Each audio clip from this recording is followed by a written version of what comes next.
Abe Tv, Abe Tv. I don't know about you, but I love Abe. Everybody say hey, Abe Tv, hey, Abe Tv, hey, hey, hey, hey, Abe. Everybody say hey, Abe Tv, hey, Abe Tv, hey, hey, hey, hey, Abe. Everybody say hey, Abe Tv, hey, Abe Tv, hey, I love Abe. Hey Stars, Harper here. And I'm Ariel. We're your new Tuesday anchors. It is Tuesday, September 2nd. It's a D1 day for special area classes. It's time to talk about one of our favorite things, phones. The first telephone was invented about 150 years ago. Wow, they're older than I thought. All phones back then were landlines, and you didn't have phone numbers to call. Instead, you called a human operator to make a call. Around the 1980s, cell phones were invented. Those cell phones were really big, and they were carried in bags connected to your car. To show that you are grateful, use your manners while on the phone. Say hello when a person picks up. Tell them who is calling, and be sure to say goodbye at the end. Don't just hang up. That's rude. Remember your phone etiquette, Stars. It's time for brain science. Did you know you have a lizard brain? The amygdala is a part of our brain that controls our reactions. Just like lizards, we sometimes fight, run, or freeze when something unexpected happens. Thankfully, we are much smarter than lizards because of our thinking brain. Watch the video after the pledge to learn more about your lizard brain. It's time for birthdays. Wait, we don't have any. If we happen to miss you, come down to the office for your birthday treat. It's time for our delicious lunch. You can choose an open-faced beef Manhattan with 2 slices of bread. It's basically a sandwich with mashed potatoes, gravy, and roast beef. Or you can have a ravioli baked with garlic toast. For sides, you can have seasoned carrots or spinach salad with tomatoes. Let's hear a joke from Gerald in 5th grade. What building is a vampire afraid to enter? I don't know. What? A lighthouse. That was an amazing joke. We still need to send in wonderful jokes.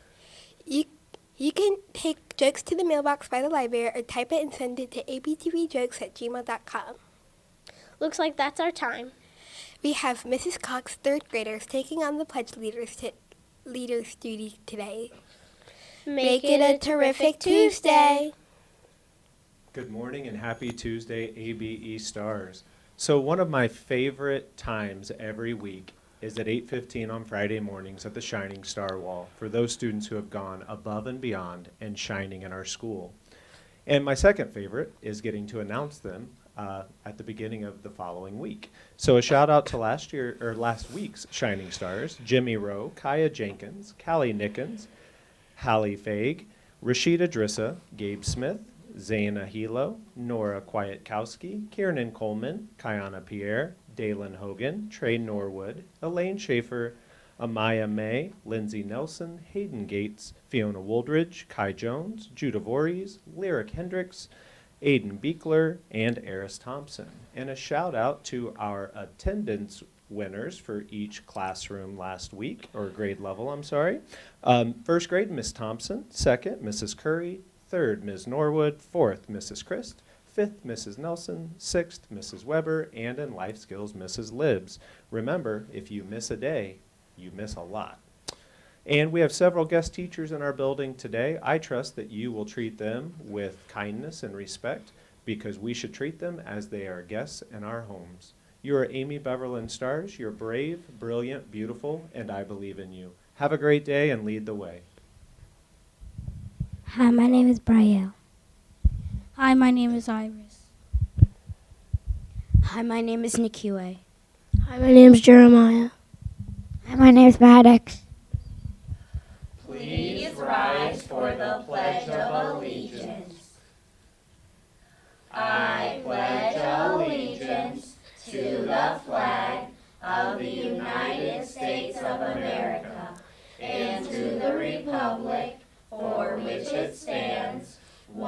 nation, under God, indivisible, with liberty and justice for all.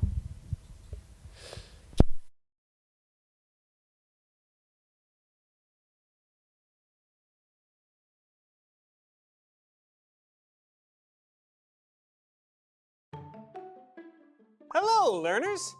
I was just testing my newest invention, the prefrontal cortexinator. Looks like it needs a few more minutes before it's ready, which is great because first I want you to imagine you're a lizard. You're out in the sun, darting your head back and forth, scanning the rocks for danger. Now imagine you have a test to take. It'd be pretty hard to focus when you're on high alert. Yeah, it really is. Well, today we're going to take on the challenge of helping our lizard brain calm down. Are you curious? Well, let's fire up our neurons and get ready to learn something new.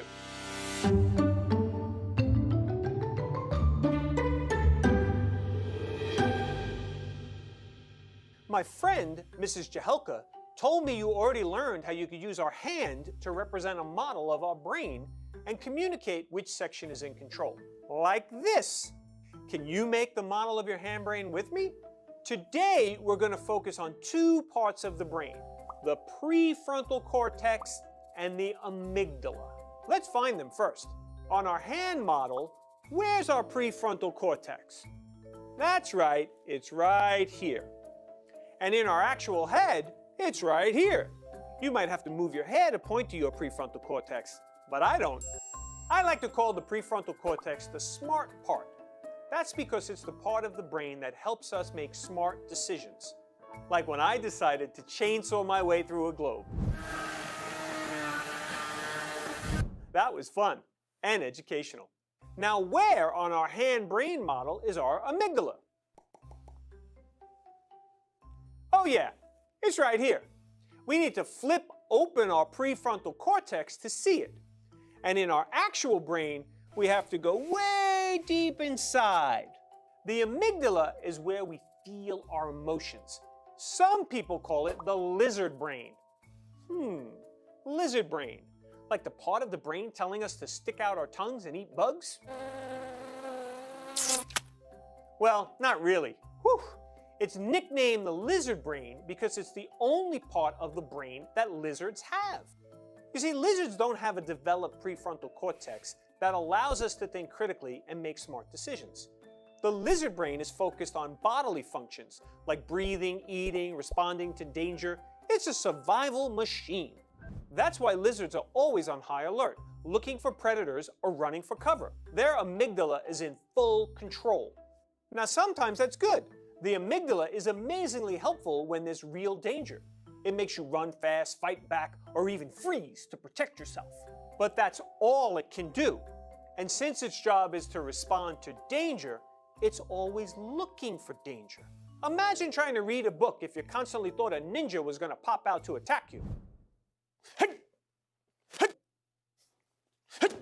You wouldn't be able to focus at all. We can't spend our time fighting imaginary ninjas. But that's just what lizards do. It must be pretty tiring.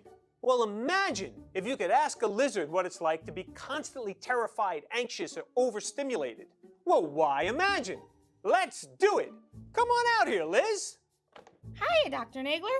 Ah! This is my friend Liz, the lizard. Ah! Ah! Who said that? What was that? It's okay, Liz. It's just me. And I'm glad you can make it. I wanted to teach you something about our brains. That's great. I'd love to. Ah! Ah! Danger! You see, my friend Liz here only has a lizard brain.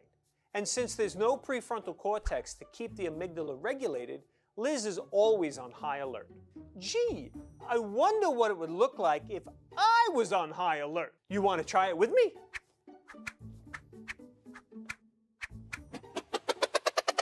Whoa, it's really hard to concentrate when you're doing that. You can say that again. Ah! See, your amygdala doesn't think, it just reacts. And most times, it overreacts. That's right, and it's also really fast.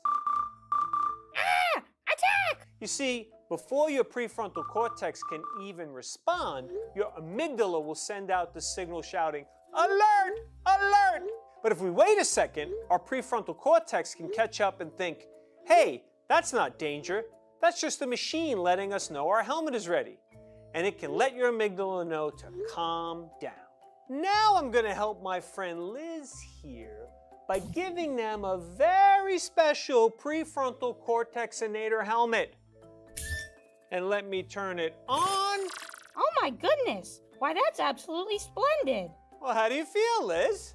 Well, suddenly I'm able to settle down. I feel calm and happy and focused. That's because of this prefrontal cortex. It helps keep your amygdala regulated. Regulate means to control a process to make sure it runs properly. In this case, it means your prefrontal cortex is making sure your amygdala is under control. It's kind of like controlling one of these dials. If we go too high, we just turn it back down, making you calm, happy, and focused. Simply wonderful! Your prefrontal cortex is a big help in keeping you focused. Why, Dr. Nagler, where's your prefrontal cortexinator? Well, me and my learner friends, we don't need a fancy contraption. We already have a prefrontal cortex right inside our head. And because of that, we can stay in control. If we're feeling too excited, or too sad, or too silly, or too frustrated, we can activate our prefrontal cortex and let it know that it's time to regulate. Then we can calm down and refocus. That seems like a great skill to have. And a great skill to practice. But before we can practice these skills, it's important to recognize when we need to get focused and regulated. And to do that, we're going to visit my friend Ms. Rodriguez to help us identify how we're feeling. Now, if you like learning about your extraordinary brain, check out some of the other videos to keep exploring. And be sure to join Ms. Rodriguez as she shows us how to identify when we're feeling out of control.